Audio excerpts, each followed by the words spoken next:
From Guyana, Sonia Noel Foundation and Women Across Borders present Inspire You 2026, Empowerment Through Purposeful Giving, with moderator Richard Young and speakers from around the world to share their experiences.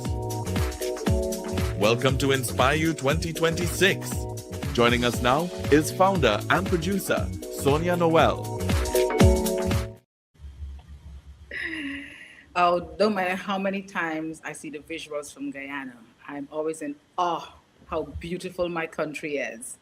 March is winding down, and we are still celebrating Women's History Month, even though the celebration goes beyond March. Today, we are celebrating the second day for Inspire You 2020. And I found myself just on the social mode, and that's because of the people that you're with. Because the energy is so electric and the synergy. It's like, wow. And I know we have so much in store. Yesterday, the nuggets that were dropped, oh, in the amount of gold nuggets. And I really commend the entire panel. And Richard, I know you're going to do another day of amazing job. But those women and men, Dr. Boyle was there, everyone has something. One of the things that I love also is the way that they are, some of them never maybe heard of each other before, but now I'm hearing about collaborations and all kinds of things that's going on, and I just absolutely love it. And it takes me back 2026, 2027, when this was just a thought. And the reality, and not just the reality of the in-person, the reality of inspiring now, that in these workshops and people anywhere around the world. Just like some of the speakers are from different continents.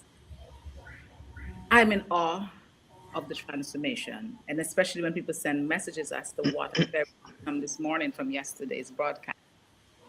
And saying yes and that obedience of saying, you know what? Yes, let's do it.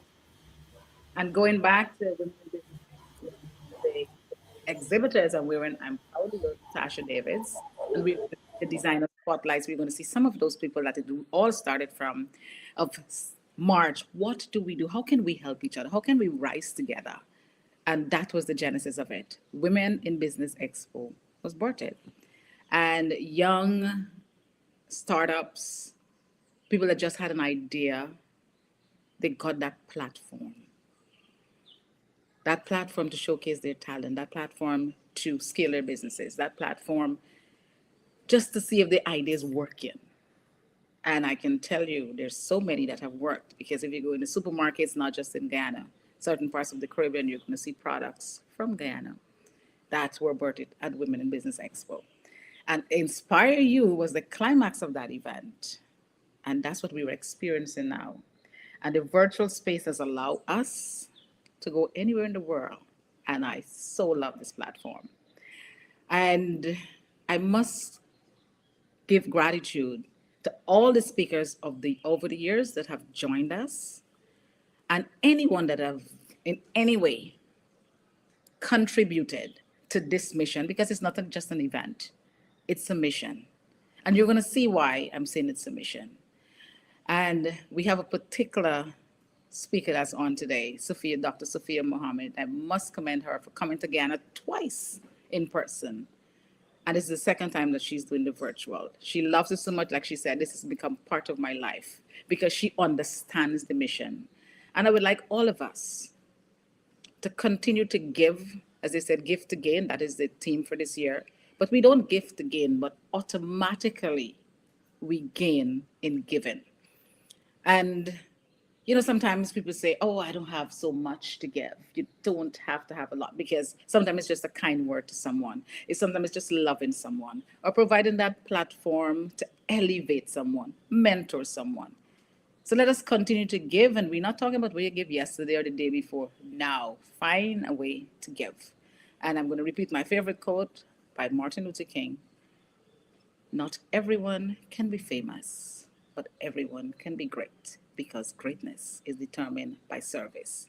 And talking about greatness, the person that I'm going to introduce now, he's great and he's a genius. And he's my friend. Heart of gold lined with platinum. And I have seen him pour his heart and soul into so many projects across the Caribbean. He's known for fashion, but he goes beyond the runway.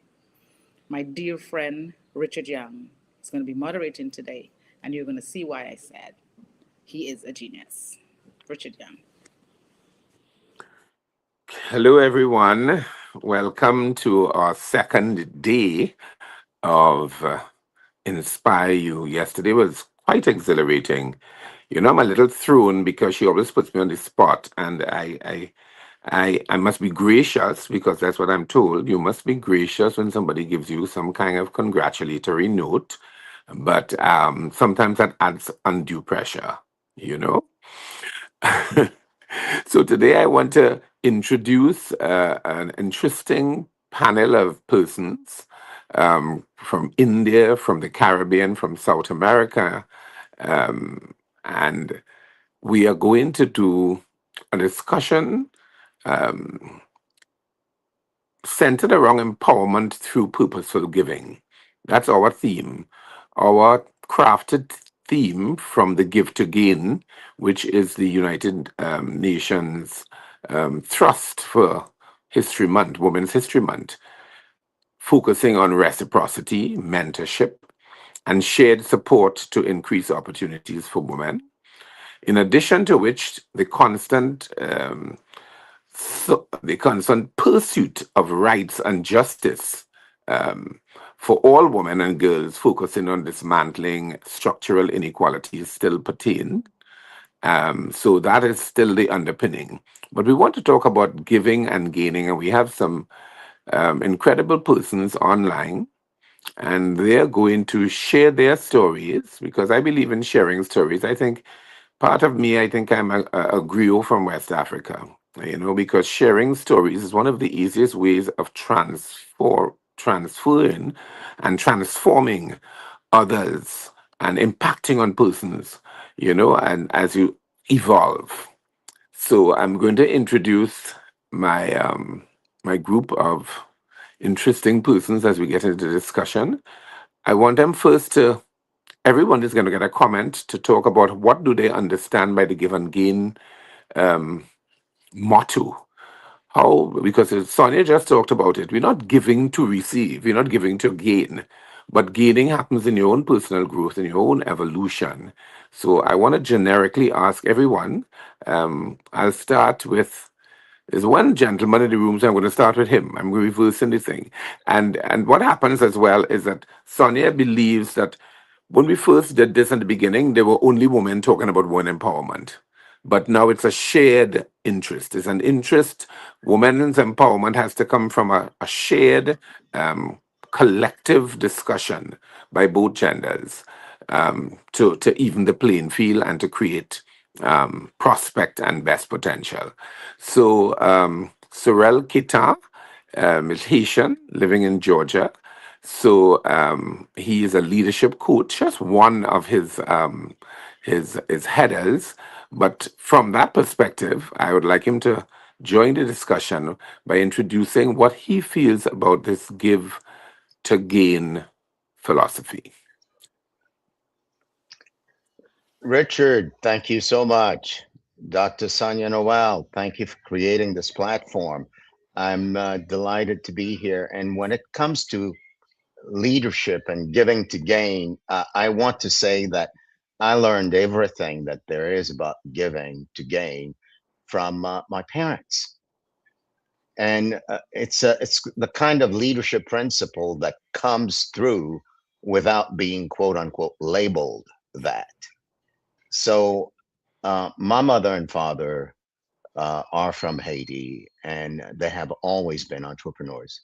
They never worked for anyone, and it's the kind of entrepreneurship that's anchored in giving. When I was growing up, my mother would fly to Puerto Rico to buy fabric. When she came back, she would sew our pants, our shirt, and everything. And when it comes to giving to gain, I witnessed my mother give over and over. I witnessed my father give over and over.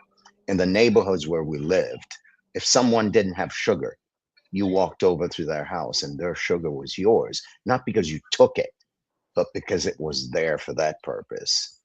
And in my experience living that way, I find that there's something that happens on the inside where the giving that someone does leaves them feeling connected in such a way that there's nothing else to gain but that kind of connection to life, that kind of connection to others, that kind of connection to community that only happens when I put myself last and put you first. So giving to gain is, it's not like the United Nations came up with it.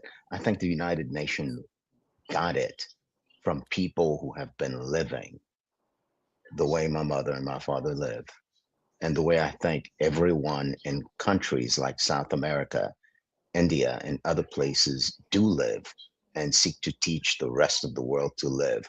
And I want to put one last plug because it's Women's Month. There's something about giving that comes naturally to a mother.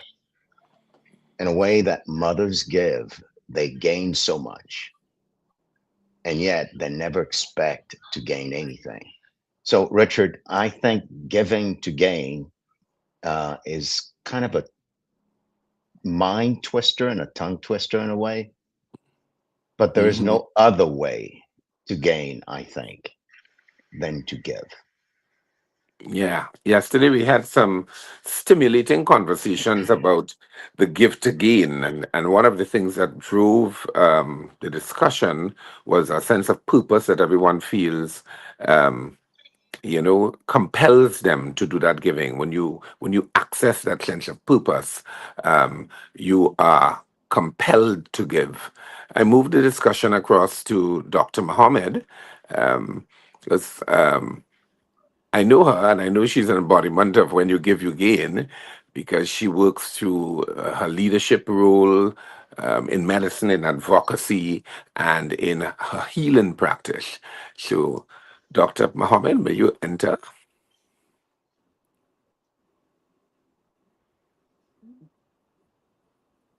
Hi, Shafia.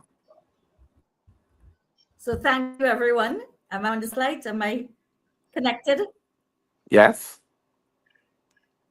Hi from Trinidad and Tobago. So first and foremost, I want to thank Dr. Sonia Noel and the incredible camaraderie that she has put together here, not just for this one in Inspire 2026, because as she mentioned, I've been part of it for quite a few, but the kind of speakers that she brings and the messages. I mean, look at what we just started from Mr. Creighton. The perfect start. And then, of course, we have Richard, who has been the glue to it all. So what do I understand, having been 22 years in medicine, where we as physicians give our knowledge, our expertise, our patience to our patients? What do I understand in that role? It is the framework, I would say, of generosity, where one leads with that heart, not that they're giving to gain, but when they give of themselves. I have seen the universe does the most rewarding reciprocity, that it opens a path that man cannot decide upon, and it's only that of the universe. And right here today, the messages that we're going to be receiving. In fact, I probably feel so excited because I'm inspired by the messages everyone shares. And I needed this at this point in time, far less for everyone who is viewing. So that's my understanding of that give to gain. As you give, you are gaining such impact, such purpose into your life. And I've also seen you give 10, the universe returns at 100. It amplifies it. And I serve not just as a physician, but in CEO in my company, Sisu Global Wellness, as a volunteer in a number of different organizations, the Diabetes Association, the UE Association. So I've been giving and been part of that volunteer life for well over 20 years. So when I say I see the reciprocity of generosity of heart, believe me, I've walked it. Thank you so much, Richard. Okay. Yeah, so we get in little versions of the giving, and I know that in Sophia's case is a servant leadership that I think is very remarkable and extraordinary. And not everybody has that particular trait in their leading. I want to Hey, go to Richard. yes. I'd love to stand on the shoulders of Dr. Sophia to say something that just came to me in the interaction, right? Uh, when people give, there's something medically that happens in the brain. And Dr. Sophia, I'm sure you're really familiar with that, right? There are chemicals in the brain like serotonin and endorphins and oxytocin that get secreted by the very act of giving. And it's not like you give anything big. You could be giving a thought. You could be giving an advice. You could be giving a hug. You could be giving a kiss or a fond goodbye, right? What gets secreted in the brain leaves you, the human being, Mm-hmm. addicted to giving in a way. So you keep on giving and you get more. And the more you get, the more there is the kind of consciousness that opens that you become acutely aware of opportunities that are coming your way. And in that sense, you're totally right, Dr. Sophia, where you give one, you get 10. It's not magical, it's not mystical, it's the law of nature. Mm-hmm. You give, your brain gets trained to give, and it also gets trained to receive in such a way. Yeah. So, Thank Yes, thank you, Sherelle. I think that is definitely so. I have always been a giver myself, and all of what I'm doing is always about bringing community. It's always about engendering camaraderie and fraternity, and in some cases, encouraging sorority with some women. And it's all about empowering them. And it feels good. It definitely feels good to do so. So I don't feel guilty about giving, like if I'm doing it to get back, but it really makes me, keeps me centered and makes me realize that that is what the purpose of being a human is, certainly. I want to go over to Valentina Molina Velez. Yes, she has. She works under numerous hats, and she is very industrious. I was really amazed when I read a little about her and when we had our preface talk. I was like, wow, she just went after whatever she needed to do and whatever she wanted to get, and she's always so passionate about always connecting, yeah, yesterday we talked about empathy and we talked about passion and purpose. So I think those are some of the words we'll continue to talk about, and everybody will enlighten each other with their versions of it. But I want to welcome you in now, Valentina. Tell us a little about how you keep so purpose driven in your giving. Of course. Firstly, it's very nice pleasure to be here with all of you, and this is so moving because to share my own story is not about telling people, as I always say, who I am. It's about trying to put an scenario, to share an scenario of how possibilities are possible to be raised, that you could reach your peaks if you believe firstly on it. So you mentioned a very important word for me, that is passion, because passion moves souls. And as humans, we need to have a very, very, very strong soul, very defined. Because when you find your voice, it is possible to touch another people. And what is necessary in the world of today is not to be the perfect woman, it's to be brave enough, to stand up and tell other people it is possible to make it happen. So my job, my company, and my journey never was easy, and all that make it happens, or all that takes me to this point, was firstly to believe in my capacities, in my abilities, in my own voice. Even as being a woman, sometimes it's hard, especially in some countries, to be a leader is not that easy. But actually, I truly believe that the most powerful leadership skill today is our voices. And going through that, I could say that in my journey, passion not only means to love what I do, passion means to have empathy with the people I work with my employees, with my clients, with my suppliers, with everyone that surrounds the business, the industry, and not even if it's connected or not. It's just to understand the essence, what is behind that everyone, and this also connect what you said before, giving to gain, because everyone what is connected to us as humans, that is the base, could give you something that at some point you will need. I will embrace this perspective in a different way because I truly believe we came to this world not to ask for permission.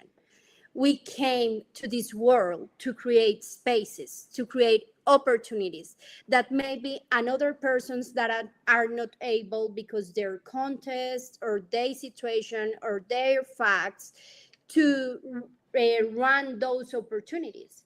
But as you are your own creator of opportunities, what you don't know at that moment is those opportunities will embrace other people that maybe at that point feel so weak, and you will become your own creator of opportunities to give to those peoples that maybe they don't have the chance to do it on that moment. So Active Co is my company today. I'm dedicating all my life to fashion, but in some perspective, I'm a builder of dreams, because everyone that knocks my door in terms of business comes with a dream, comes with a dream of creating an idea. And I always tell them there's not bad ideas. There's ideas that are very bad or under bad management. And people that comes here, they get specifically one thing before starting the process is to understand that firstly, without starting, you need to transform and transfer your knowledge to everyone, because this is a change, and it's not only for business. As humans, we are a change. Our essence, we are all a change. And when you do it in the good way, you are already giving to other one. When you take the step and when you raise your voice and when you transform and transfer the knowledge in every single skill, you are giving. So in my own nucleus of my job and my deals of every single day, I'm giving to everyone, because I'm not giving just my life, my knowledge, my passion. I'm giving my 100%. I'm One, 100% compromise. So I think I will add another world to this collective analysis and moving analysis, that is compromise. When you get so compromised with a cause, with a purpose, in a honest way, you are able to touch every single one. It's important in this world that you don't forget that we don't need to be perfect. We need to be real. That's more moving, because people are so exhausted on trying to make it so perfect that when you make honestly your first tool, you shine naturally. So in my journey with Active Code and with my company, and I was invited here because I've been in a fight, even if we are or we have some fear to this world, but I've been in a fight for a long term until now. It's been 17 years fighting for something I truly believe. And in these 17 years, we've been helping people, or not only on making their dreams come true, also to move to a better place, to move forward on their believings, to move forward and further on their skills. So I think it's another way of giving to gain, and Mm-hmm. also it's Mm-hmm. another way to understand that is very, very important to dominate, to ignite your abilities, your talents, your passion, to put it on service for others. Okay. All right. So I wanna put a little point in here because I want us to be able to get this to be very, very interactive. So we had to be very, very comprehensive and concise in how we responding. And all of it, Valentina, was very encouraging. But I want to be able to move it around. So that's my purpose, to shift it across from one to the next, and we come back and we tell all the stories, and we help motivate each other with it. I want to go to Shafak's narrative, which is rooted in purpose, regeneration. I have here, and reciprocity is the note I've put down. And she has a similar kind of history like you, Valentina. And she came from a very modest village in India, and she was able to go after these dreams, and that creating space for self that you spoke of, she definitely represents that. So I want to hear a little from you, Shafak, on your interpretation of this giving and gaining. Thank you so much, Richard, for such a meaningful question. It leads us to think in, reflect in ourselves, and also Sonia Nell for putting us all together here. For me, in very simple terms, there are two very important things for women, let's say, because we're talking about Women's History Month. In terms of giving and gaining, that is dignity and freedom. So from where I come from, or if you come from another place which is not a village, there are two things which everybody will require, which is dignity and freedom. So from what I've learned from my journey across borders, coming from a very small town and not having access to any of what I have right now, and then moving to a metropolitan city in India, and then trying to navigate cross-border communities, professional, problems, or how to even build a career for that matter. I see that one of the most important things for giving is first you help yourself. If you help yourself, you're able to give other people. And this is what I learned, that if I'm not capable enough, I cannot give to anybody, whether it's in my personal capacity or professional capacity. I have built Shafak, which is heritage-led label over the past 3 years. And what I've learned with my achievements and failures, mostly failures, and now only I've understood how actually entrepreneurship works as a human being navigating this very complex and challenging societies, right?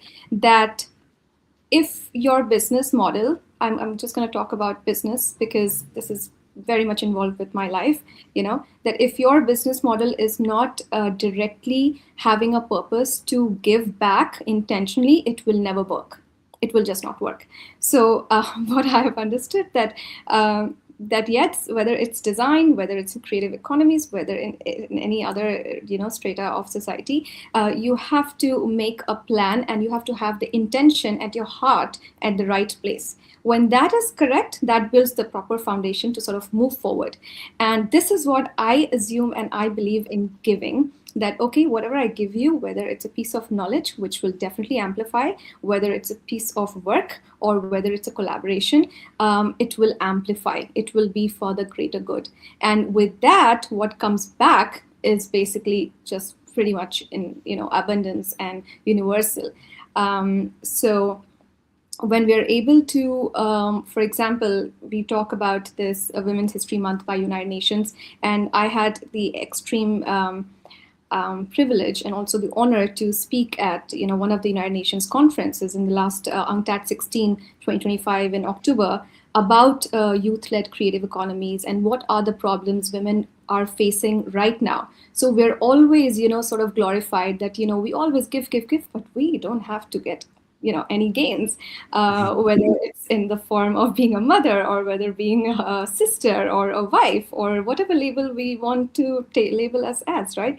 But I think we need to really think about the economic equity when we give. We really want to tell the people that yes, we love this and we have this capacity, but we need to be recognized. So if I connect that with technicalities of what's happening with artisans in India, which my work sort of relates with. So only 17.7%, according to World Trade Organization and also WIPO, 17.7% in all of women globally hold patents. And in my craft economy, probably zero. So it's not a creative gap, it's recognition gap. So when you sort of, work on that gap, which is talking about dignity, recognition, and then getting back in terms of equity or monetization on financial institution, that's the gain we have. And we today, women who are probably, let's say, if I talk about an artisan sitting in India,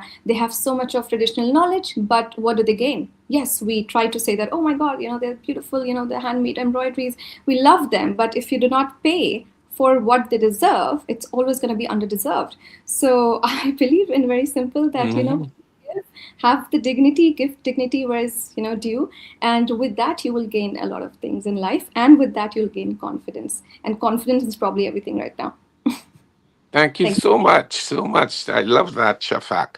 I want to just recap on some of the things that you said that were linked into what Valentina had said, because one of the things that Valentina spoke of, but she didn't use the word, but the word of authenticity.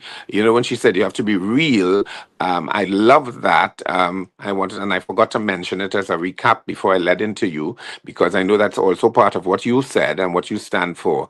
And I also like the part that you're saying that recognition is important, and the equity, because there's where the gain is. And if it's not identified, the give to gain thing is disproportionate, so the greater good comes.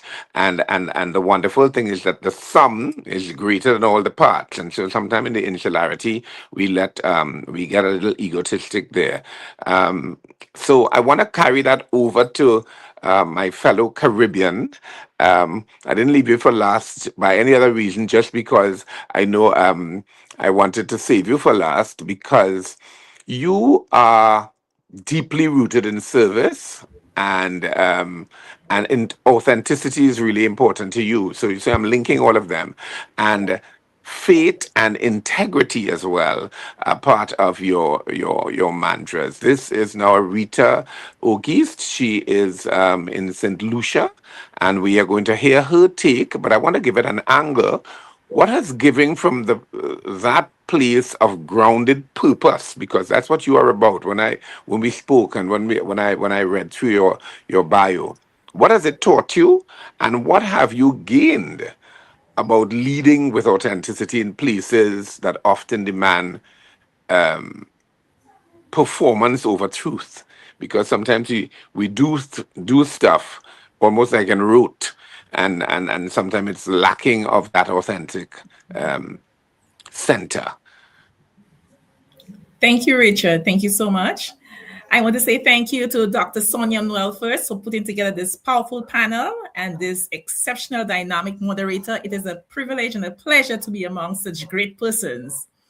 So, as Richard said, giving to gain from my eyes. For me, giving comes from a place of identity. It's who you choose to be or who you are. Not because of what would return to you, but because of the choice that I choose to be a generous giver, or I choose to be a giver, period. And when your giving flows from identity, the impact that it carries, the legacy that you leave is beyond measure. And that's where the gain comes in. I think it's Muhammad Ali who says, service is the rent we pay, and purposeful giving is leadership in action. The Bible, which is one of my foundational guide, also states that it is more blessed to give than to receive, because when you give, it reflects who you are, tying it back to identity and faith for me. So you're not giving from a place of lack, you're giving from who you are and your overflow. When you give from a place of fullness, we don't just get outcomes and get something in return. You get a satisfaction that you almost cannot articulate the fulfillment. When I look at my mission in St. Lucia, specifically with the Ignite Her conference, when I started in 2019, St. Lucia had no forums like this, none, where it can expand the minds of persons to realize the potential that is within us, the purpose that can come out of the acts of giving. So when I look back now, 6 years later, and I see the number of women's program and conferences of all types, not just on empowerment, some specifically on spirituality, some specifically on health, but just how the doors have opened because I said yes to giving and being a forerunner. That level of fulfillment, that level of gain there's no word that can express that satisfaction. And I think that's why the Bible says it is more blessed to receive to give than to receive, because what you receive, it just is insurmountable. To have girls in the room that you give the opportunity to see what is possible, just being here on this panel, interacting with these ladies, seeing their mission, seeing their purpose, seeing what they're doing in the world for equity and beyond that, it gives me hope. It tells me that I too, especially coming from a little fishing and farming village, that it is possible to spark that little seed in someone else. And that for me is the gain. Wonderfully and passionately said, Arita. I totally love it. I love when you say it comes from a place of identity, and that's in the spot of identity is where there is overflow, because you can't give if you are, if you are not aware of your own sense of self and your selfhood.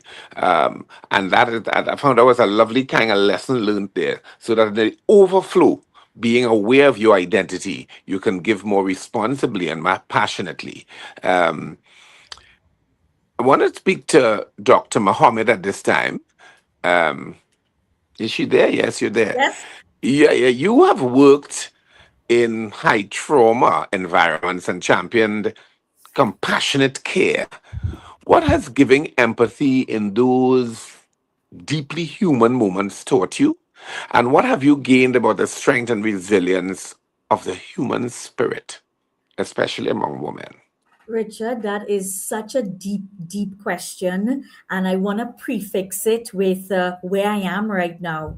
I'm actually in the hospital as we're speaking, in a room to the side. But this time, I'm not here in the capacity as the physician seeing the patient. I'm here in the capacity as the sibling to my brother, who just came out of the ICU. And it's so ironic that I worked in an ICU, in a neonatal ICU, and how many years later, about a week ago, my brother had horrible, massive bleed in his brain and had to be hospitalized.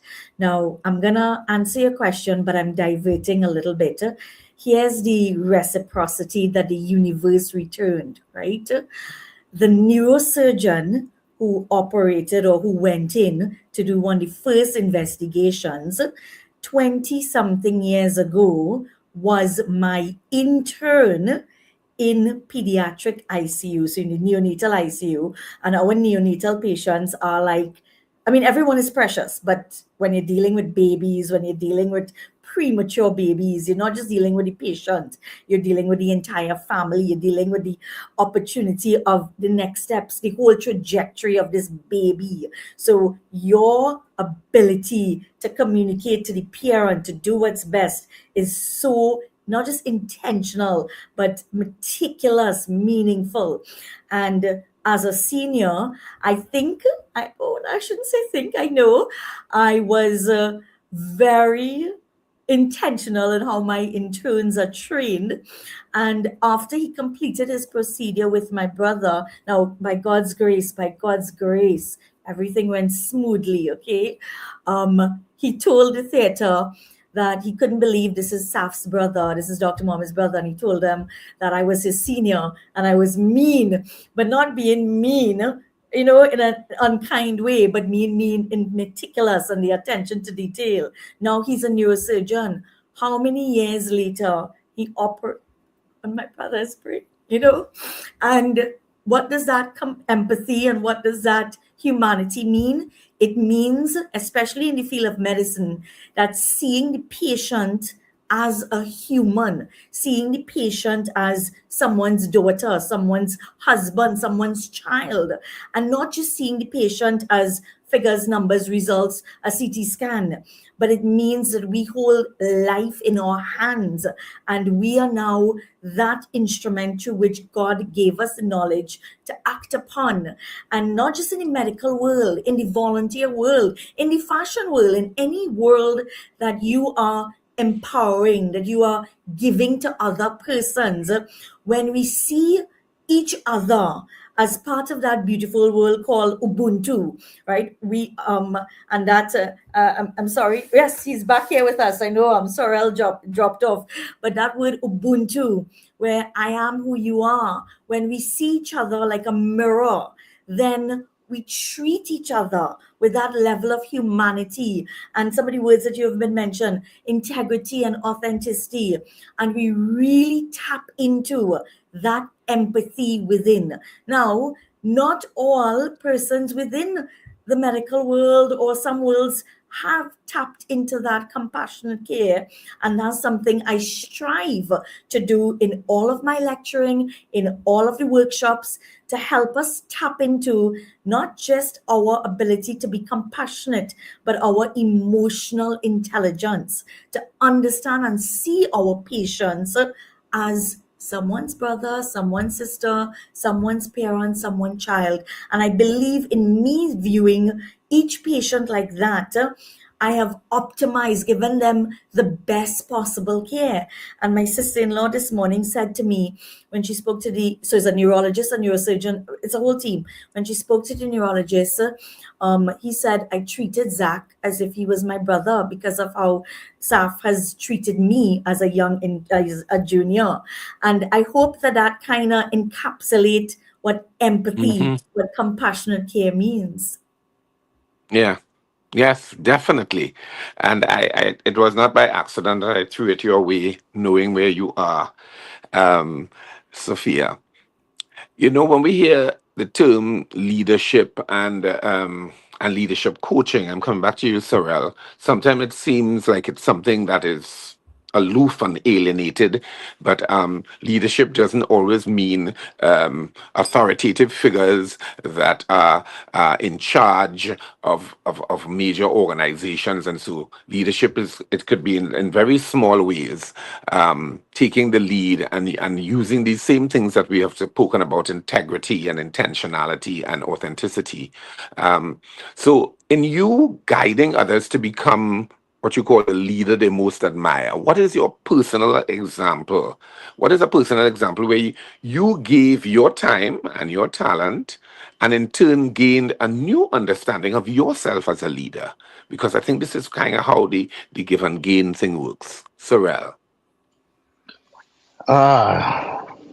Thank you, Richard. I'm not in a place that's unlike the place you're in, Sophia, Dr. Mohammed. A couple of Tuesdays ago, my mother suffered a transient stroke, and I stayed in Atlanta as long as I could, thinking that things would get back, but they didn't get back. My father's 93. My mother's also turning 93 in September. They live with my brother, who's semi-disabled, so they really can't be in the house alone. And so I started reflecting on my own leadership principles. And I thought to myself, what would I say to someone I'm coaching who's in this situation? And this is what I said to myself. I said, well, everything you've learned in leadership that you thought only mattered to business matters most in your life when the people you love need you. So I battled with leaving a business behind to be with my mother. And yet I'm learning the biggest lesson I've ever learned in leadership. And I get to practice with my mother and my father being in the condition they're in, being with my own thoughts about how my life's going to go and noticing that and giving that up in order to listen to the actions I want to take to serve them. So when it comes to leadership, the lesson I teach a lot and the lesson I'm applying right now is self-leadership. The way I create the world of leadership with people is that there are 6 levels at which human beings lead. And I'll say them to say that I'm practicing and learning them in the journey I've been having with my mother. The first level is the way I lead myself. And it goes this way: how I speak to myself determines the relationship I have with myself. And the second level is the way I speak to others. I'm responsible for how what I say lands over there with them. And to the extent that whether I'm a woman or man, and this is very related to how we can each empower ourselves and empower others, right? As a man, I empower myself by leading myself, by watching how I speak to myself, and women do the same thing. And yet, there's a way I speak to you, Richard, or speak to another. I have to be responsible for how what I'm saying lands over there with you. Unless I do that, I deserve what I get back, Mhm. you know? And so to be responsible for the way my speaking is heard is a critical aspect of empowering oneself. The third level of leadership is that when you say something to me, Richard, I'm responsible for the way I hear it. So my mother would say something like this. We're coming out of the hospital, okay? Uh, it was maybe 10 minutes. I drove the car. We got in the car. And the minute we sat in the car, I started the car, and mom said, "Oh, son, I need to go to the bathroom." And I could hear in my head, but we just got in here, Yeah. you know? So the responsibility I have to really deal with how I'm hearing my mother determines my effectiveness in that particular interaction. So I learned in that moment that, yes, there's nothing wrong with me at first being annoyed that my mother would say, "Let's go to the bathroom," the minute we got in the car. And yet it created the world for us Yeah. as mother and son because I simply said, "Yes, mama." I put the car in park, walked out, got the wheelchair, put her in. It took another 15 minutes. But when I came back, my mother stood at the edge of the car. She looked at me and she raised her hands up, and she said, "Thank you, God." See, in Haiti, it's always said that a mother who doesn't birth daughters will be left alone in her old age. And so I'm now in some way my mother's daughter. And she's grateful, and I'm grateful for all the leadership lessons I'm learning. So I could have used many examples with a client, Richard, Yeah. but this example is really close to me Yeah. right now. And I think anyone who's out there, man or woman, can get that when I can lead myself, be responsible for how others hear me, and be responsible for how I hear others, then there's a whole world of possibilities that opened up that cannot open up unless Dr. Sophia talked about emotional intelligence, unless I generate for myself that level of emotional intelligence. And a lot of it happens in silence. Yeah. What I find quite amazing, it's quite poignant that Sophia referenced her immediate space and it transferred to you, and you are talking about a scenario that you are dealing with a family member as well. And we have three of you all on the chat with that, and with a situation of ailing or unwell or persons who are a little debilitated having to manage, and you're here and we appreciate that. And I like the point that you talked about the responsibility. I it's a word that usually makes people think of rigor and control, but it is really an acceptance of your role play, and that's what our humanity is, I think. And when you spoke about intention and outcome sometimes align, because if you do something and you allow it to go recklessly across instead of managing how it's going to be received, your intention, you might want to say, I didn't intend that, but you allow the outcome to happen. And I love the way that you have to do your transfer and you manage it, as you said, and manage how you receive it as well, like when your mother asked you.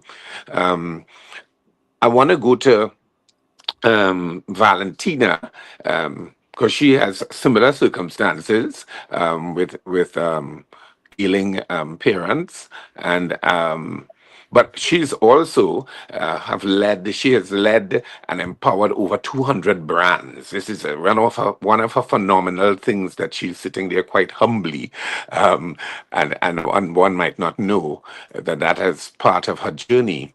But in your experience, what's one key lesson, Valentina, where perhaps giving trust, opportunity, giving a second chance, led to an seemingly extraordinary leap forward in your own journey? You know? Tell me of that, Yes. a particular, because a specific reference helps us, like what we are hearing. Specificity as a way of targeting and us getting to the crux of a lot of the lesson and nugget transfers that we're trying to do here. Give me an example, Valentina. Actually, I will bring to the table a word that is resilience. And resilience is not to have everything clear to go through. Resilience is when you build yourself, when you don't quit. That's part of the meaning of successful or being successful. Because through all this path, is been so tough to get closer and understand with empathy different cultures, different religions, differences between every single client, employee, supplier, or collective community. So, as you said, in all this journey of Active Code and my career, we had built more than 297 brands all around the world. We receive people, investors from all around the world coming here to, in some way, somehow, manage their own ideas and hire people to support them to do that. That that's our goal here. But when they come to us to find this support, they come with authority. This is my idea. This is what I want to do. But when they start opening their conscious to how to receive this knowledge, we don't only touch their understanding, we touch also the race and the base of her humanity.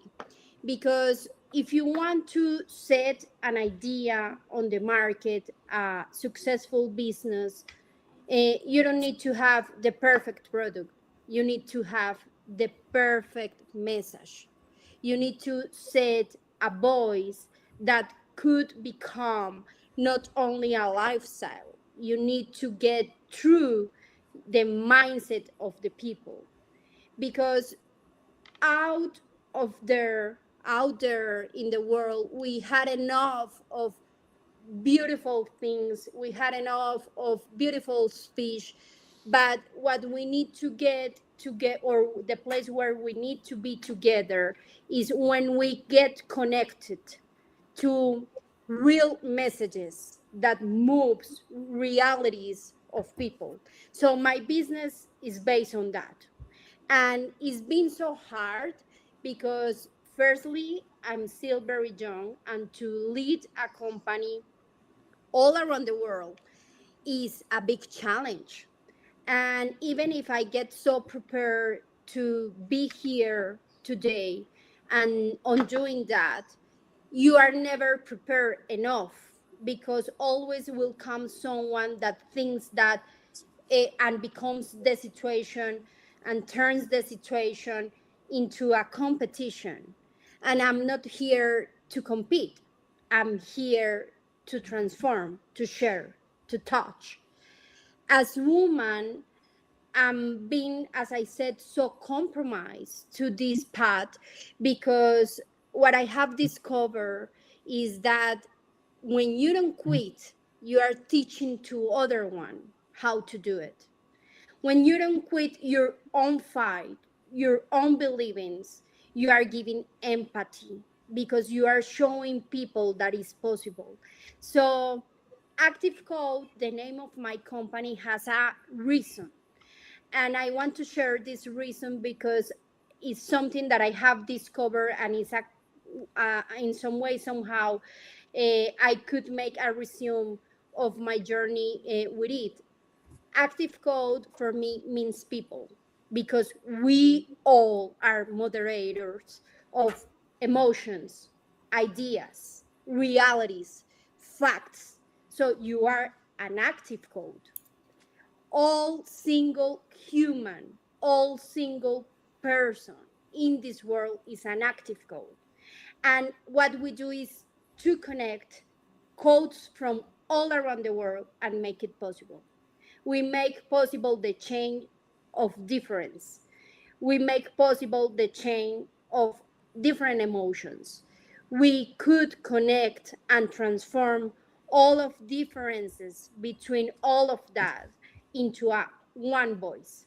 So it's very important to remember something about this path, that even as you mentioned before, I'm in my own fight as woman, not as a leader.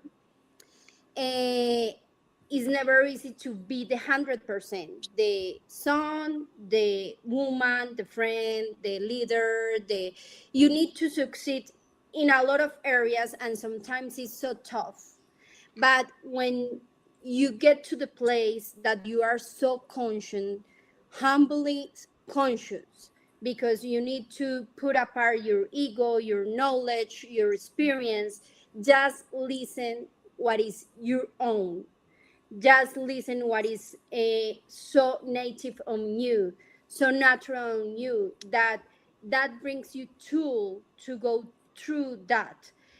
I want to share one phrase that is this one: you don't get the perfect leader, and you don't are the perfect leader when you have everything prepared, when you have everything clear.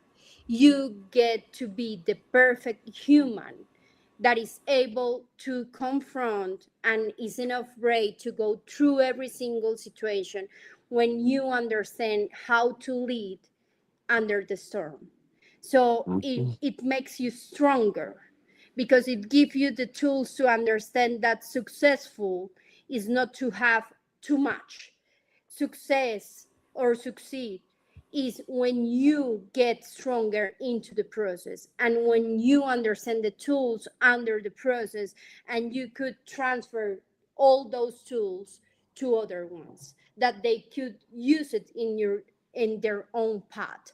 So Active Code Mhm. for me is a legacy, is not a company, because I think we all come to this world with a mission, and my own mission is the same mission that I share with a lot of people. is to leave a message here, to could share with people the 100% of knowledge, but also the 100% of what is in all of us, human beings.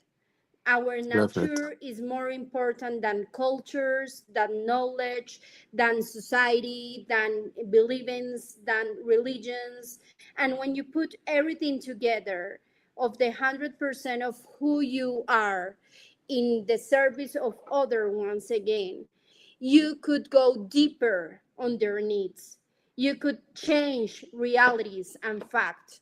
Despite the fact this world right now is full of distractions, your own nucleus could touch people even in another part of the world if you are so honest enough to be yourself, because it's Hmm. where people get so connected and so compromised with you to transfer again your message and start believing in that message, and they become another part of the chain.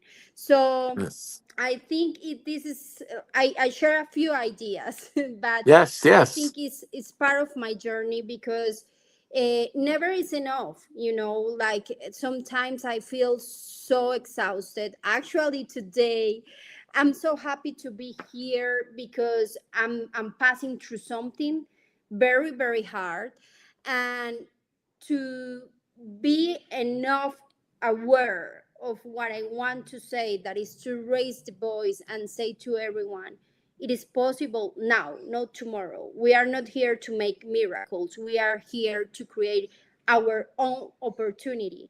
And our own opportunity starts now with Yeah. an understanding of yourself. Because someone says, one of the speakers here, someone says something very important, that is, when you understand yourself, when you understand your capacities, you are able to give. Yeah. So it's a Yes. it's a little resume and a little quote I wanted to share. And thanks for giving me the space of sharing my path, because all the speakers here are so incredible, so deeply experts in different topics. And I really admire these spaces that people not only get connect to get inspired about our stories, get connect and get inspired from the point that our race is humans, not Yeah. if I'm Colombian or someone is from India or someone is from the Caribbean. No, the base is humans, and we all are made from the same thing, humanity. And humanity is Wonderful. based of essence. Humanity is based of empathy, something that we can't believe, that is love. Love moves the world. And when you start loving yourself, when you start loving who you are brave enough, and you could embrace other people to give Yeah. give that sentiment of an opportunity to make their shine. Thank you. Thank you so much, Valentina. I loved it. Yesterday when we spoke about that humanity, that interconnectivity. And you said it's supposed to be organic and natural, and you should trust your nature and your intuitive self. And they need to be responsible in messaging, which is, I think Cyril also mentioned a while ago. And your purpose is to transform, to share, and to transfer. Wonderfully said, Valentina. Yes, so I'm coming back there now to Shafak. You work closely, because a lot of this pertains to what I'm going to ask you. You work closely with artisans and indigenous techniques. In pouring into these communities, preserving heritage and creating opportunity, what have they given back to you that has reshaped how you see fashion, not as a product, but as a responsibility? Wow, that's an incredible question and makes me think. Well, okay. Last year, I met with an accident. Um, as a young, fresh business owner who has started only, let's say, 4 years ago in terms of my label building, although I've been in the industry since the past 8-9 years now, but last year when I met with this accident and I couldn't walk for 3.5 months and I was on a wheelchair, I live alone. I have around 4 to 5 people who work in my office, and then there are vendors across India. My business stopped entirely, in between. Like the operation stopped because I was not able to show for myself personally, and that affected my professional life as well. During that time, my family lives across borders. For example, my mother is building her own business in Dubai, and then my sister lives in Canada. I live here. My father lives in another part of India. So there was no way that, at that point in time, anybody could come and support me. But there was a woman who came to help me, who I had worked with 4 years ago in a small artisanal village in the midst of India, where is Ahmedabad. So there's a place called Bhuj in Ahmedabad, where a lot of craft communities live. So when I started Shafak, I straight away went to Bhuj, where I wanted to understand what happens with artisans at grassroots level. And that was the time when I just returned from New York, So when you're working with luxury retail, then your mind is in another space, right? I was not ready for coming back to India and building this business on my own. Nobody comes from the business background, like in my family. I'm the first one. My father works for the government, so he always believes in, paychecks and a stable life, and, have a very stable life, that kind of thing. For him, entrepreneurship for me was a very risky step, which I took anyway. So when I went to Bhuj, I was looking at 10 women artisans who are not associated with any organization, but who have talent and who are willing to work with me for just 1 to 2 months, right? And I had to stay there. I realized that I have to live with them, with their families, to understand how they work. Because if this is going to be my long-term model, in the sense of, what I am actually trying to build, which is trying to, connect policy and profit in terms of, bridging the gaps where women are without recognition in terms of artisanal and creative economies. That was my only agenda, that how do we make fashion which makes sense post-COVID, right? Because you see our world collapsed in between COVID. Nobody cares about, something like this, like luxury clothes or apparel bags, when people are dying around you. So I was thinking that, if I have to go back to the industry, it has to make sense to me. That's why I always talk about how you must give in the sense that, gives you the biggest purpose. If your purpose is intact, then you will not go an inch from there. And that is why I had to find this. So there were some women and some girls who were like 16 to 20 years of age, and they were very good with embroideries. Having said that, the parents did not allow them to continue that.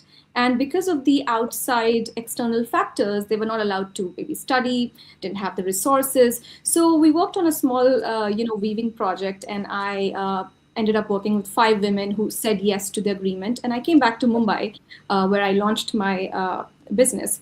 And that was that, right? That was 4 years ago. And then fast forward to 2025, I met with this accident, and then I was just trying to, deal with my people, that how do I pay them, even if I'm not able to make business for myself. That was the main agenda for me. And I got a call from this girl, and then she said that, hey, I want a job, I want to get out of my village, and I just want a job, and all I know is to do embroidery. Can you help me? I said, oh, okay. And me being in a terrible situation myself, and I'm thinking, what can we do right now?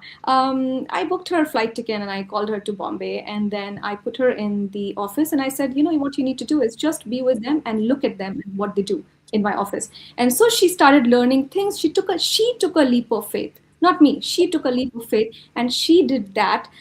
She was already very good with embroideries. The people who were very good in Mumbai started learning from her. And then in 1 month, she created a need for herself, that, okay, this is what I offer. This is what we can do.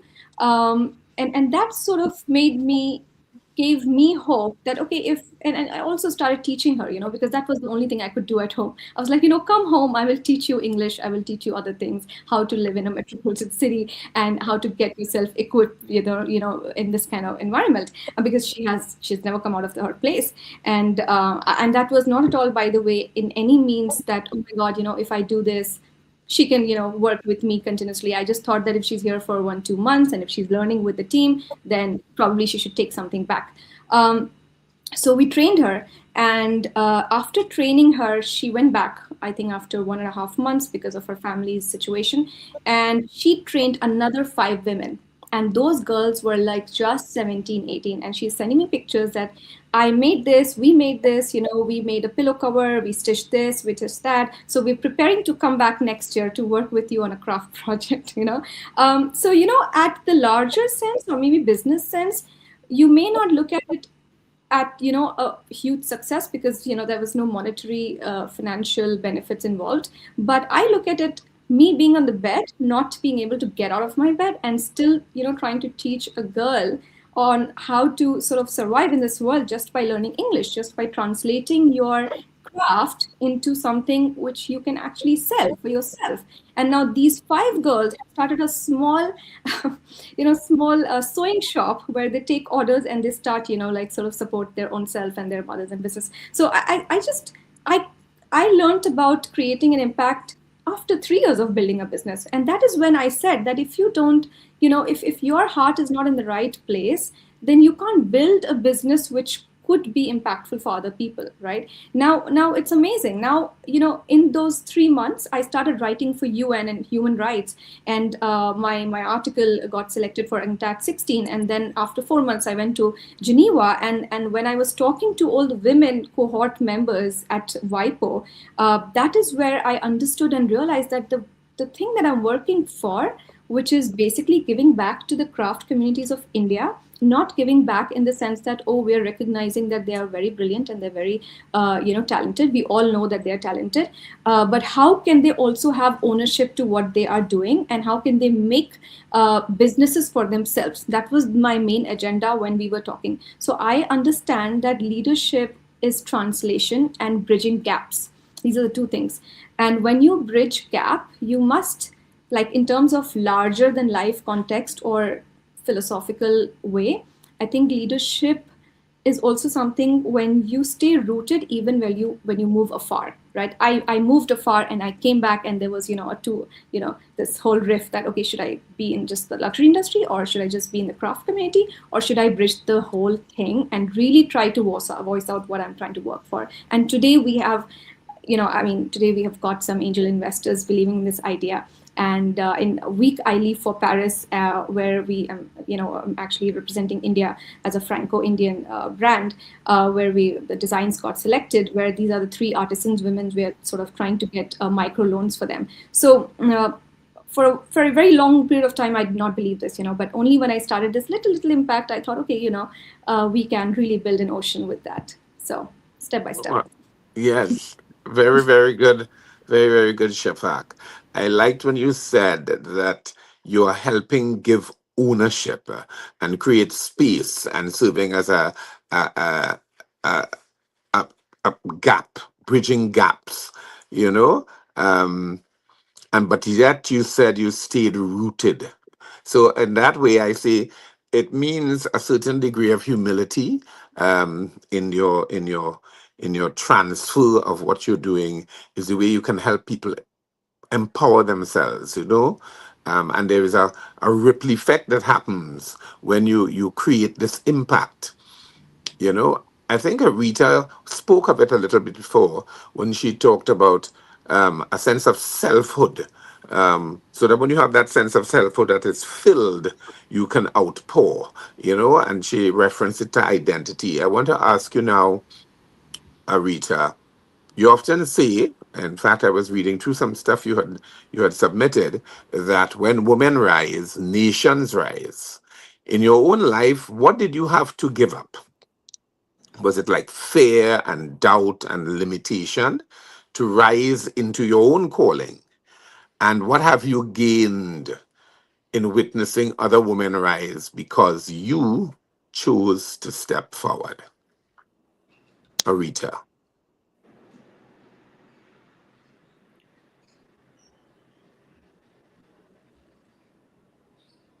Hello there. Did you hear me? I think my mic was muted. I tried unmuting it. Can you hear me? You heard me? Loud and clear. Yeah. Okay, because I'm speaking and I'm I'm not not hearing Arita. We're hearing you. You Okay. hearing me? Are you hearing me? Loud and clear. Okay, great. I apologize. I was going back and forth. So yes, I did mention that when a woman rise, nation rise, women rise publicly, it does start with internal work. So what did I have to give up? I had to give up what I call public success and private failure, because internally I was not fulfilled. I was living the corporate dream, climbing the corporate ladder. I had everything that persons in corporate dream about, and it seemed like I had the perfect life, but internally I was not fulfilled. So I had to give up that. I had to be radically honest with myself. I heard some persons mention authenticity. I had to give up what appeared to be successful and go after what I truly desired, which was at the time making a greater impact. I felt I was being called for more. I just did not know what the more was. So I was uncomfortable where I was. And to be quite honest and transparent, what happened was a moment of rejection. Despite having all the accolades, despite being the exemplary leader, despite I am the go-to for everyone, yet when it matters most, I was rejected. So that sent me into doing reflection. And you're not in control of what persons do to you, but you're in control of yourself. You're in control of your response. And I always say it's not reaction, it's a response, because you can take your time, think about it, and choose what to do. You don't have to react immediately.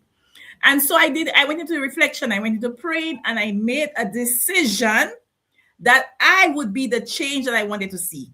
I made a decision that I was willing to walk away from the comfort, from everything I knew, and to go into an unknown area. So yes, fear of the unknown, even procrastinating, trying to put it off when I've given myself a deadline and realize, hey, if you told yourself you'll do it by this date, you need to stand in integrity of that.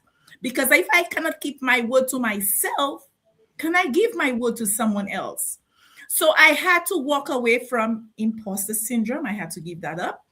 The voices in my head telling me that, what am I doing? I've been in banking for 20 years. I am qualified in banking. My MBA is in finance. Where are you going? That's all you know.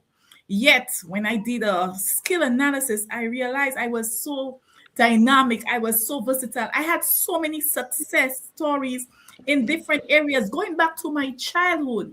I had so many leadership roles in church, things I never saw as leadership. But now that my eyes are open because I'm looking for what is calling from internally, I now realize what I have. So I am not lacking. I am walking away to gain more. I'm giving up what I think that I have, but in truth it is, I am really gaining more. And so getting that understanding of myself, giving up what was comfortable, giving up what seems successful, giving up to go after what I was not sure what it was, but I know that my heart was calling for more. This is what I had to give up. And the second part of your question, what was the second part of your question, if you don't mind? The second part of your question was what clarity have you gained in your own leadership journey? I think you are speaking to it. So that was the second part of it, yeah. Yes, a lot of the clarity is that, you know what? We do not really recognize our worth because we are so tied up to the societal norms. And we shrink the truth of ourselves because we listen to what everybody is saying, but not doing an introspect of what we are actually contributing, what it is that we actually have. We're just caught up in this cycle of work, home, balance the children's lives, do the house chores, As women, we do so much. We carry so many roles, and we're so giving that we don't recognize the amount of skill set, the amount of what we're carrying, how skilled we have to be to do this. Anytime you give a woman something, and I think this is often quoted, she always gives you more.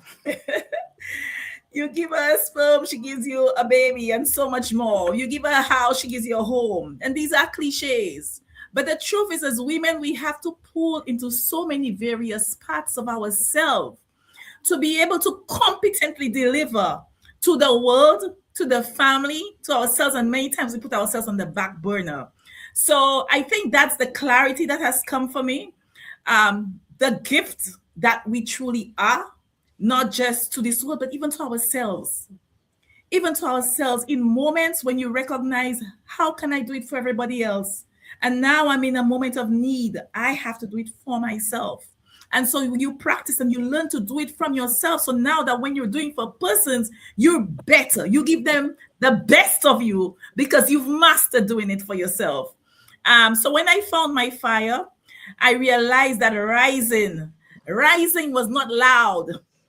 Being seen, being visible, hiding was not humility, but walking in the confidence that others can see, even if whether they affirm it or not, but walking in that with my inner being, feeling that connection, that knowing that yes, that satisfaction, that fulfillment from driving others to be bold, to step out, to take a chance on themselves.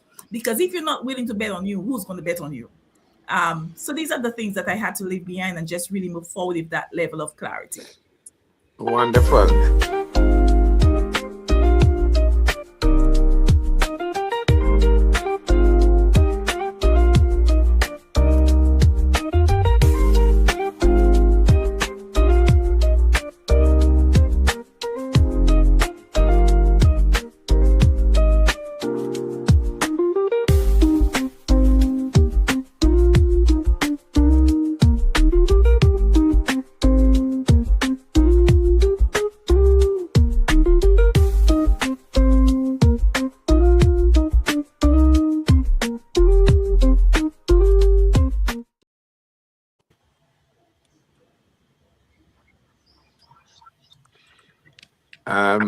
Yeah, I was gonna say we're gonna take a break, but the break happened.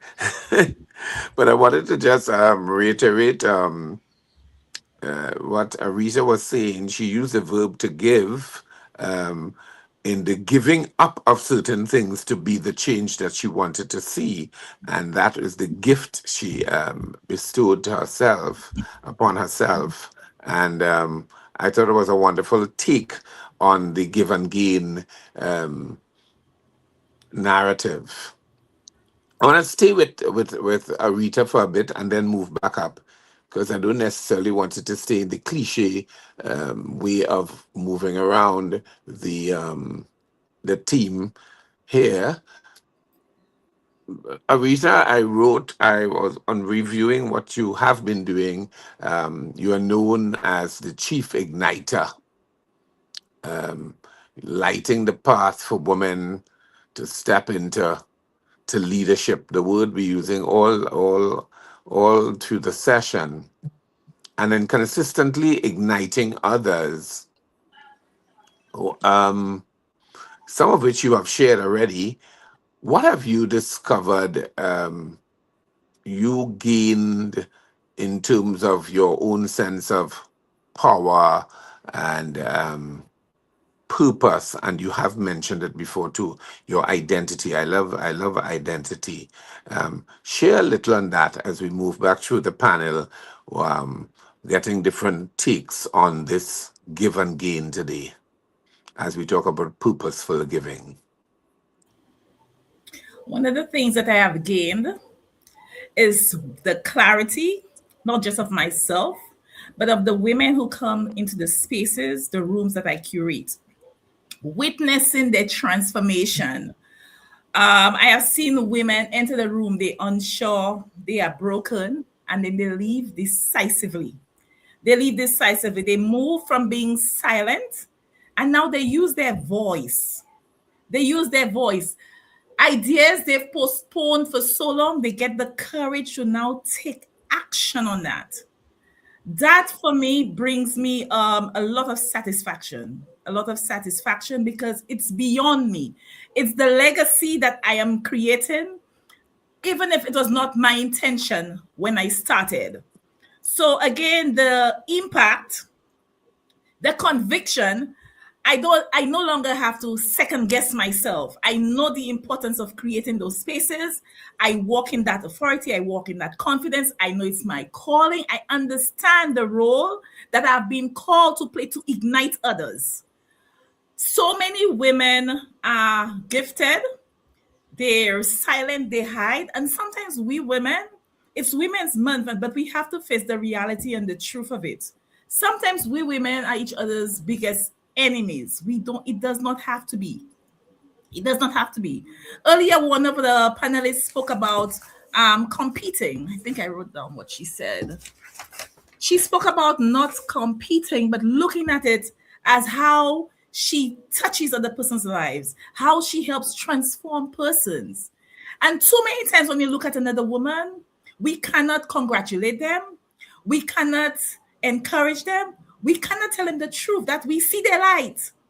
And I do my best to be an example of that. When I see women's light, I let them know I see their light and I admire them. That is what they have. And they need to use that. They need to use their voice. They need to speak up. They need to shine bright. And whoever cannot take it, then let them put on their shades. But allow women to use their voice. And so that conviction, and most importantly, the humility that it has brought me to see that where I came from, really humble beginnings, that's the kind of transformation. That was the purpose which I was sent here. To be able to ignite that in other women, to be able to be that spark that sets aflame what is buried in them, but what they were carrying all along. So creating that environment for it to surface, that is purposeful giving to me. That is the structure, that is the clarity, that is the spaces that I am creating. And that is what I have gained from it. It just reinforces that this work is not about inspiration. It's not about inspiration. It's about identity again, the restoration of that. When a woman reconnects with who she truly is, she gives differently. And giving differently in that sense helps other women be seen. It helps other women who have been uncertain, who have been doubtful, who have been procrastinating, realize that, hey, she also had attacks of imposter syndrome. So they won't carry that rejection forward, but they will make a clear, a grounded, a decision that will get them ready to act. And for me, I am big on execution. It's not all about the talk. So as I create the spaces for igniting women, I deliver on giving them tools, strategies that they can take action on right away, that when they leave the room, it's not a little spark anymore. They are set aflame and they move into action. And that's how I came up with what I call the Social Impact Program. So every year at the conference, and this year is the first time that I've actually opened it out publicly and called for submissions. Usually I do it on my own. I choose an organization where I see persons are doing grassroots things in the community, and I honor them for that, not only with an award, but with a financial gift from the proceeds of the event. But this year is our 5th year, and so we've opened it up because in doing national duty, I realized there were so many small communities of women who are so powerful in their little way and nobody knows of them. So I want to recognize them at this year's event. I want to give back in that way. And so I've opened up the call for submissions island-wide, that when persons recognize persons doing that kind of work, they can make the submission, and then we have an independent panel to score and choose who the 2 recipients are going to be for this year. So this is how this has just Wonderful. Yes, thank you.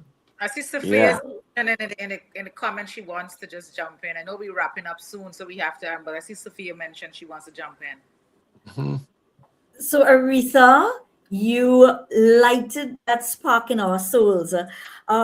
You said something in particular that I myself had to overcome in this journey. And you said that terminology, imposter syndrome. In many of the conferences I've either chatted on or given mentorship, that always comes up by women.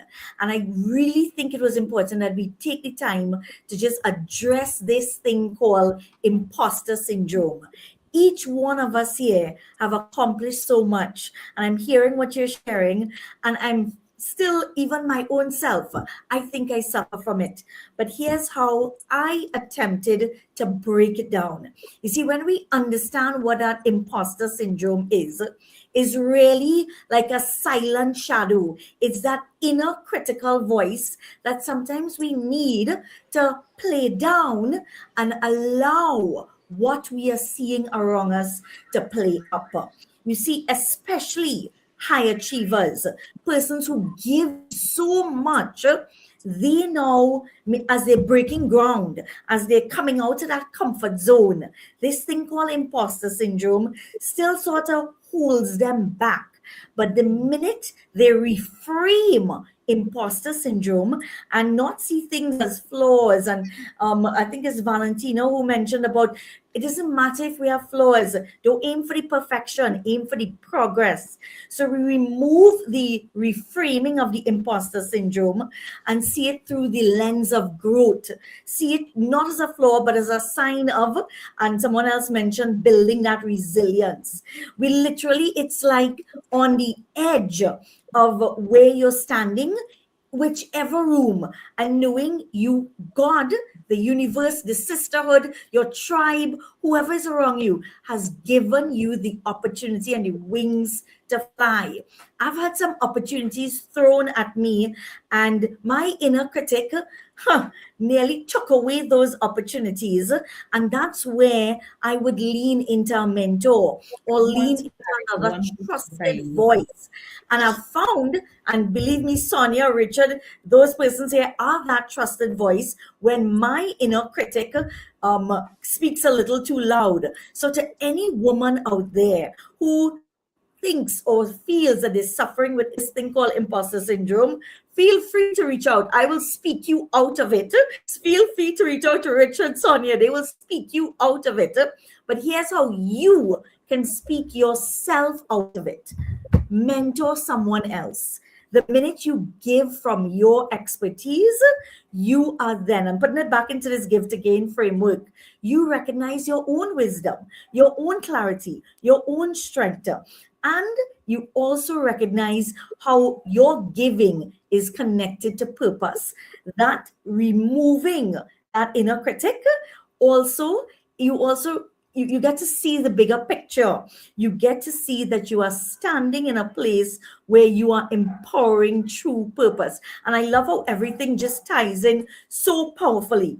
So to every woman listening here, and I was jotting down some notes while Arita was speaking, imposter syndrome is simply the growing pain that every woman has to outgrow her older self. It's okay. Embrace it. Embrace it like a phoenix and allow yourself to walk through it knowing you are never walking alone.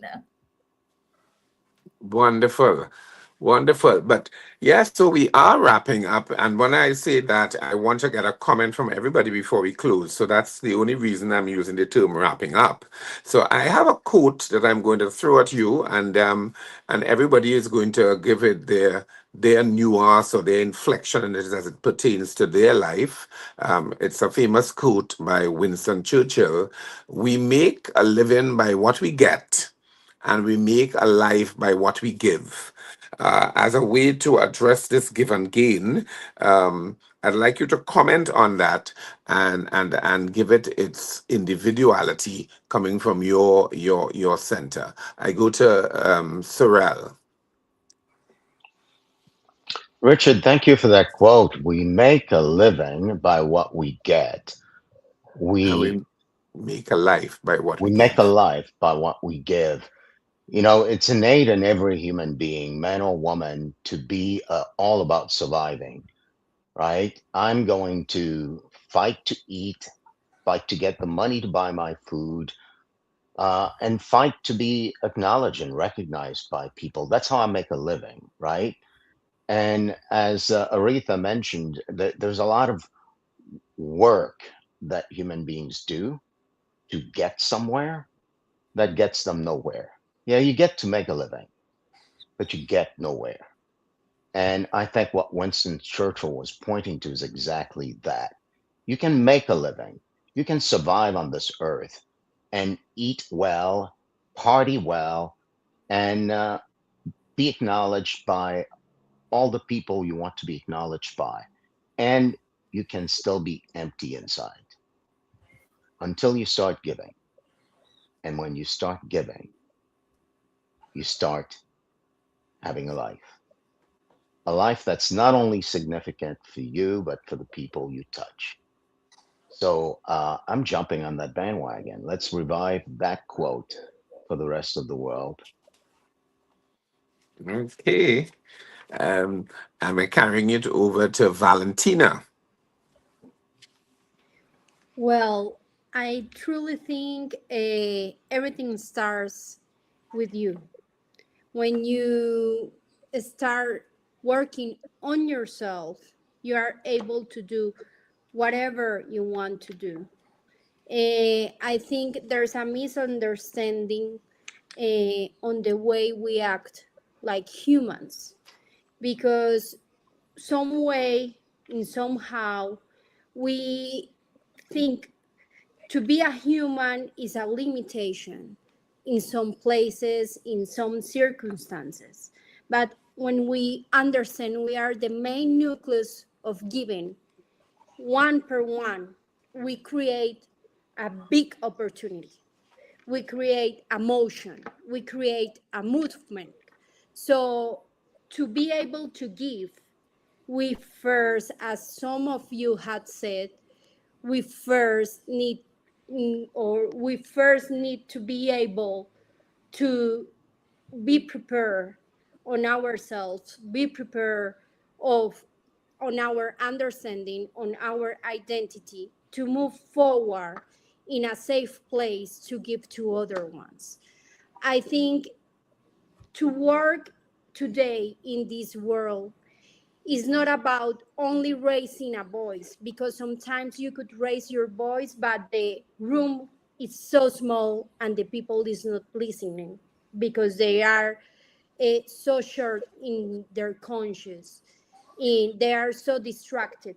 But when you start, firstly, paying attention on what you need, to be better and do better, you are already preparing the path for a new day. There's no the capacity or anyone is able to make miracles, but everyone is able to create new opportunities. And that's another way to give. Wonderful. Very succinctly said, Valentine. I love it. I was saying one of the things with purpose is that you live your purpose. And that's Yeah. how you purpose your living, you know? Let's hear from Shafak. Yes. There is a timeless Indian philosophy. It's called Dana. Dana is meaning purposeful giving, and karma. Most of us might be aware of the word karma. So basically, where true giving creates a circle of dignity rather than extraction. And I truly believe that if we, whether as a woman or a man, if you're building something from scratch, if there are always going to be obstacles, there's always going to be people who question you, who are going to doubt you, that could lead to so many things, that could lead to so much of delay and also create lack in you.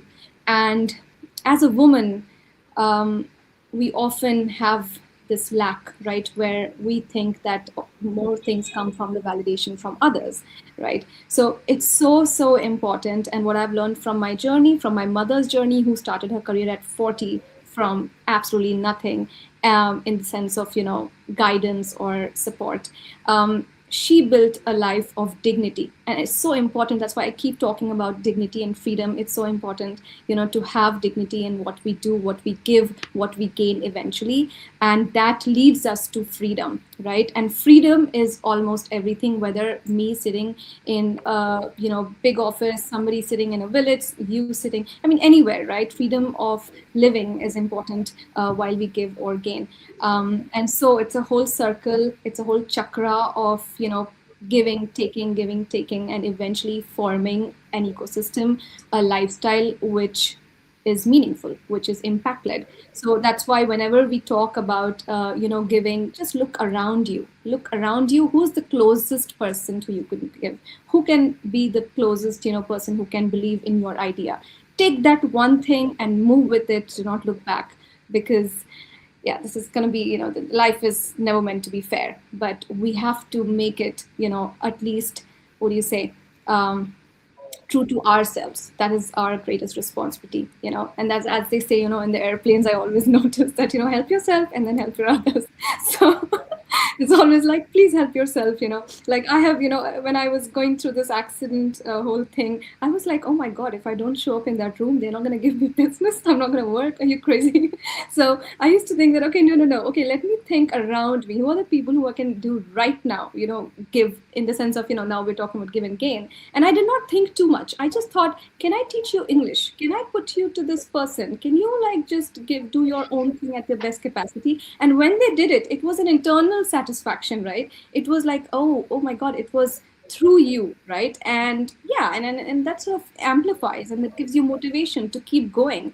And what is life without motivation? It's just we doing simpler acts of kindness. So that's all it is, I think, from my perspective, and that can continue for so long, but I'm gonna stop there.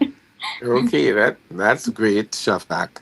Um, Yesterday there was uh, a line drawn between balance and blend, and some people found a way to synergize both, because Sonia popped in and said, I think a blend is better because we already have so many distractions. Trying to find that equilibrium sometimes can also turn out to be a frustration. So probably you just need to find a blend, and everybody chimed in on it and kind of came around saying, yes, probably it is a blend more than a balance, but it is a certain centeredness with a holistic perspective that gives you the gratitude of which you just referred to, Shafak, and a certain grace. And I think those things are the things that kind of shape how you do your giving and then how you receive when you are gaining. I Also, go to read. Yes? just wanted to add, right? Mm-hmm. I think I was reading a book, and I can't remember the person's name, but she wrote that intelligence is in adapting to the change, and that change is constant. So this really struck me. I'm like, oh yes, if I do not adapt, then I'm gonna be be left behind. So and today I was having a meeting somewhere, and this person said that opportunity, preparation meets opportunity. So Valentina said something, that you have to be prepared. No matter what the world is throwing at you, be prepared. Do your thing, just do your thing, and you will, rise and shine. Yeah, So, and that is intrinsically human, that adaptability and having some time to adopt new policies and new ways and new methodologies. And that's how we kind of, roll with the punches, as it were. And that is supposed to be natural to us. As some one of us just said that being, yes, Valentina said, make it natural, kind of organic and intuitive in your responses, because we're gifted with that. Let me go over now to Arita on her remarks to Winston Churchill's line. Let me go over now to Arita on her remarks. That quote speaks deeply to me, honestly, because we build careers by what we accumulate, by our titles, by our income, by our achievements. That's how we make a living. But what we make is in life, I would say, is by what we release, what we invest into others, what we create beyond ourselves. And in my personal journey, I have earned a living through discipline and competence. I was a hard worker. But right now, I am building a life through service, through creating spaces where women discover their identity, they reclaim their voice, and they step into rooms they once thought was not for them, just like I used to think. So giving back to gain means that what I pour into others does not diminish me. It expands me. And every time I create these spaces for another woman to rise, my own purpose becomes clearer. So yes, we make a living by what we get, but we make a life, and I dare say even a legacy, by what we give. Wonderfully said.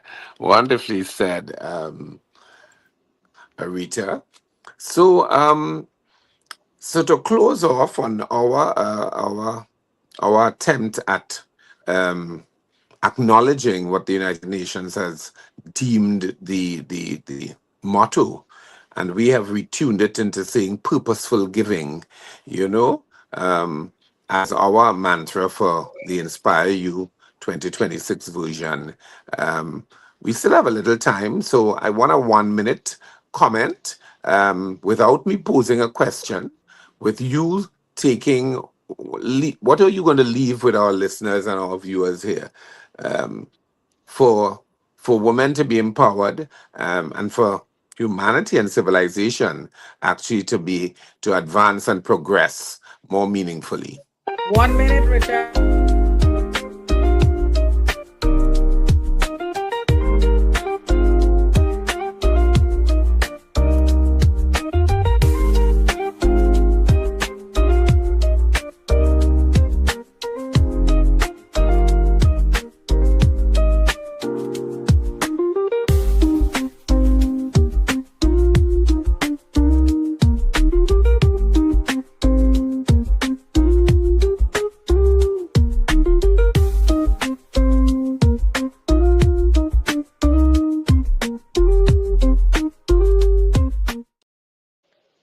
So our timer is on. So Yeah, we I'm, gotta have that on. I'm starting with Sorrel. I can do 1 minute, Richard, and I will say this. It's so beautiful to be human, and many of the panelists here pointed to that. You are a human being. You're not going to be anything else. Why not use that? So I want to leave the world and women with this, that to be a human being is to have emotions, to have feelings, to have impulses, to have urges. And sometimes those urges come when someone says something to me or about me that leaves me thinking or feeling or emoting a certain way. And to be a human being is to now take that emotion and run with it before I even pause. So here's the practice I want to leave with us. Look inside to notice what's happening in every moment, especially when in interaction with each other and with others. That feeling you feel, that emotion that leaves you angry or whichever way, is not your enemy. You don't need to fix it. You simply need to notice it. And the moment you notice it, it has the quality of simply vanishing, because that's the nature of being human.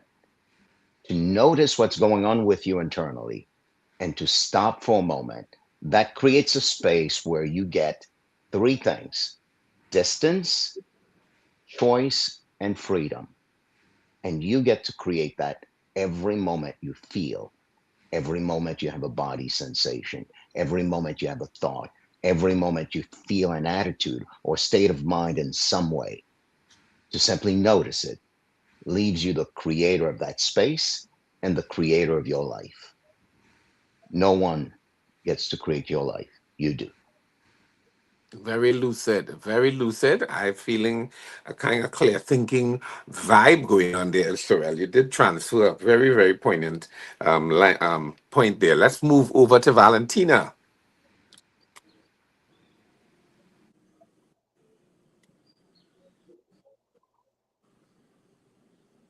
I don't think she's hearing.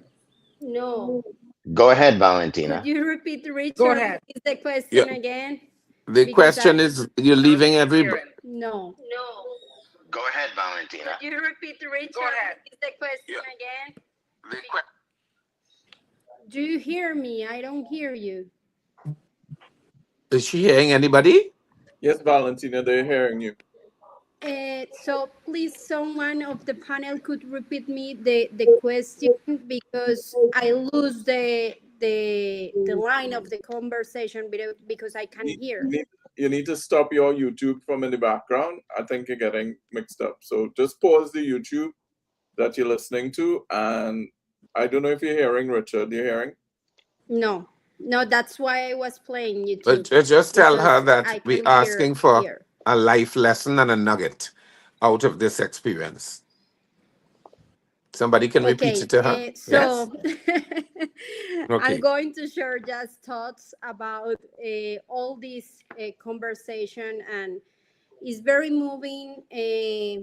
Firstly, we are all here to raise a voice, of course, but we are raising our voices to make other ones ignite their talents, their skills, their convictions.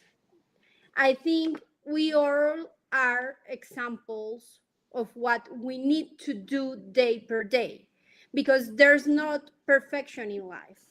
There's people that truly believe that is a possibility of make it better. And every single person in this room is an example for that. And every single listener behind the screen has the opportunity to get inspired of these speeches, to understand that there's not an end. Every single day is a new opportunity. And as I said before, we all have the capacity of creating new opportunities. And what we are here united today, why we are here united today, is because we need to inspire other people in this weird world that we are already living, full of wars, full of sad things. But there's not only bad things, because the world, the good, and God and believings start by us. If we be moved for the goodness, then we will spread the goodness. So I truly think every single skill, every single talent, every single thought in all humans is the better intention to make it happen in a better way again. Because as community and as a collective, we could create new world. A new world is not something so big. New world is what you have in front. The step by step you take every single day means something. But the most important is that you believe on it. People that surrounds you, even if they tell you, I believe in you, but you don't believe in you, you are not doing everything. You are wasting your time. You are wasting your skills. You are wasting your energies. So the 100% of the energies and all what we are putting with all this love here to share our stories, to share our knowledge, is not just to touch people to get or combines them to do it better. It's to show them that everything means, even if it's smaller or bigger, what you could do, everything means, and always will be a person listening and watching you and believing in you. But everything gets on the point and start on the point and make it go farther until you build a legacy is when you start by yourself. Valentina, I know how passionate you are, darling, but we have to wrap up. Everybody had 1 minute, but because you weren't hearing, I guess you didn't hear that.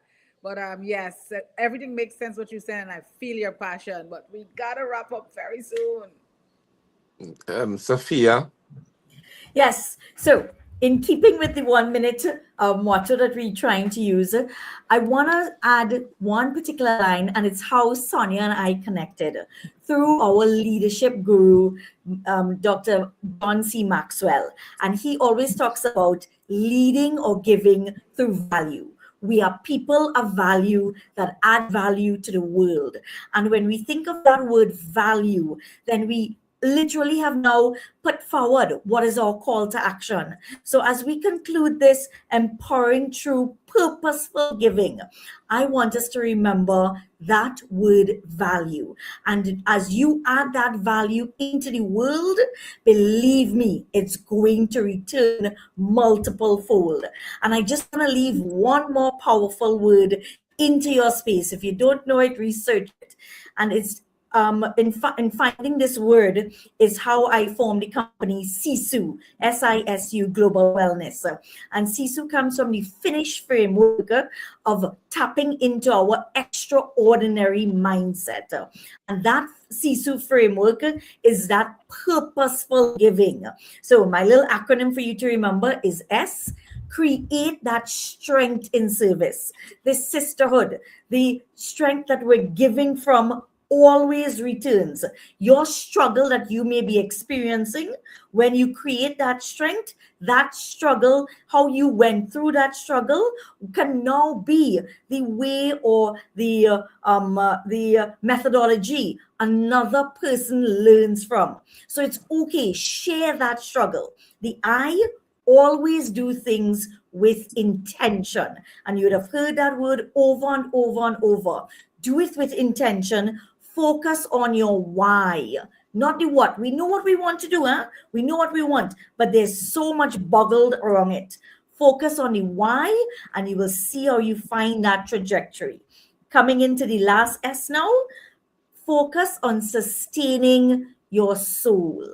It's so easy to give and deprioritize ourselves, but we can't give what's left of us. Let's try to give the best of us. And the only way you can give the best of you is if, and someone mentioned, replenish. Replenish, give yourself your oxygen.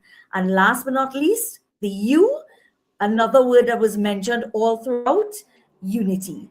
The you in beautiful, the you in purpose, the you in soul.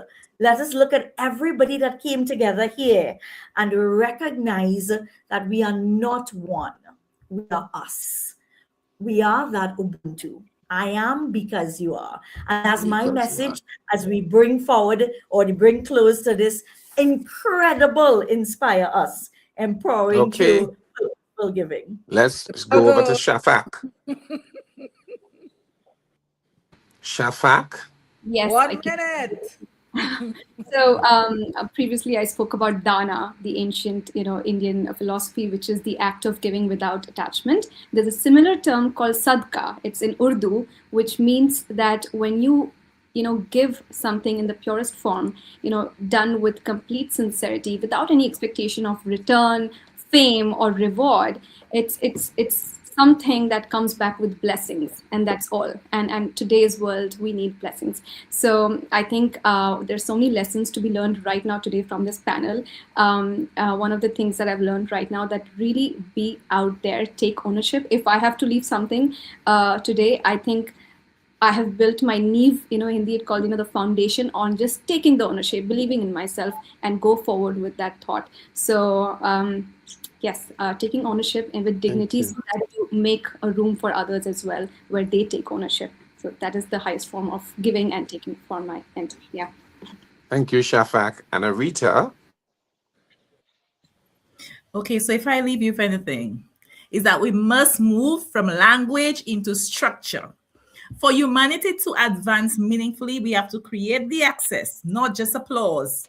We must open doors and not just celebrate potential. We have to support each other in practical ways, mentorship, collaboration, accountability. And when women with clarity rise with confidence, the families get strengthened, the institutions improve, and our nations will progress. So my invitation is simple. Do not just speak empowerment. Let us practice it. Let's create spaces. Let's extend that access and be intentional about the women that's rising besides us, because we move forward together. And I will leave a short acronym, RISE. Are you rising your identity? You invest in others, strengthen the next woman, and elevate together. But always remember, execution acting, align with your identity, create spaces for others, and take intentional action. Thank you. Oh my gosh, this was so powerful. This was so powerful. Yes, well, I am just going to close by saying thank you for being with us. It's always is a pleasure for me to serve as a moderator. And thank you again, Sonia, for giving me this platform to chisel and distill this particular talent. Thank you so much. Thank you, panelists. Thank you. Thank you so much. Thank you so much. Really appreciate it. So much Thank to you. learn. Thank you. It was a pleasure.